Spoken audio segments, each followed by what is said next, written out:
Angela Dawson. Today I will talk to you about the inequalities of transgenders within a few things like the workplace, medical settings like hospitals, insurance companies, public places, violence, and the government. According to Elizabeth F. Schwartz at the American Association for Justice, 47% of transgenders have had discrimination against them during the hiring process, promotion, or job retention. In the hiring process, they weren't hired because of their gender history. During the promotion, they weren't promoted because of their gender history or what they identify as. And job retention is when their boss wants to fire them, but they can't fire them, so they make it to where the person wants to leave their job. And in hospitals, a survey from the National LGBTQ Task Force shows transgenders expressing their experiences in the hospitals. And although some doctors cannot, or it's in their religious beliefs, to not perform on a transgender, there are other doctors who just point blank refuse to not perform on a transgender. 28% of people from the survey have experienced this or harassment in the medical field, and they choose to no longer go to hospitals, they go to urgent care. In urgent cares, they do not have to reveal their gender history, which is why they feel safe. But in a hospital where they should feel the safest, they have the most fear because the doctors can deny them help.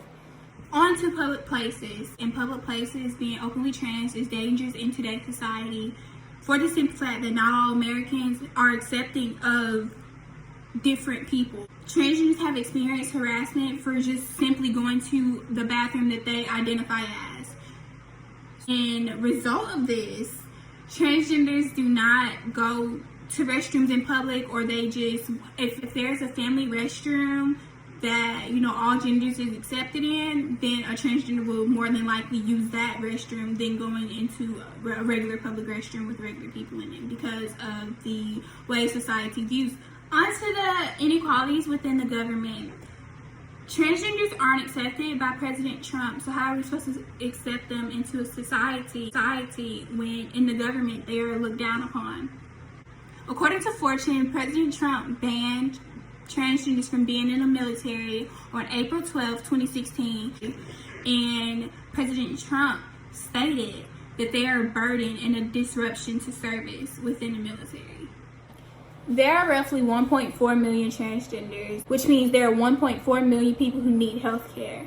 Insurance companies do not help. They don't cover the cost of most surgeries or needed medication for transgenders because they call it a cosmetic want. So which means that they don't cover things that's not necessity. They don't see it as a way of life. So this is a loophole that insurance companies find that so that they don't have to pay for surgeries or needed medications like hormone pills to balance out, you know, hormone for a transgender. On to violence. Violence in the transgender community is at an all-time high. It's right along with our conversation about how we aren't accepted in. It goes right along with how transgenders aren't accepted in public places. According to the Human Rights Campaign, in 2020 alone, we have 9 recorded deaths of transgenders who have lost their lives by partners, acquaintances, or even strangers just for being openly trans. This is a crime in itself, according to today's society and today's people. So in conclusion, the world we live in today needs to open their arms and accept the trans community for who they are and what they want to be, because in the workplace, in public places, in the government, in insurance companies, we see them as normal people just like the rest of anybody else. The discrimination and the inequalities that they are shown today is not and will never, ever be okay. Thank you for listening. This is my talk on transgender inequality, and I hope that you understood and explained it in a great way.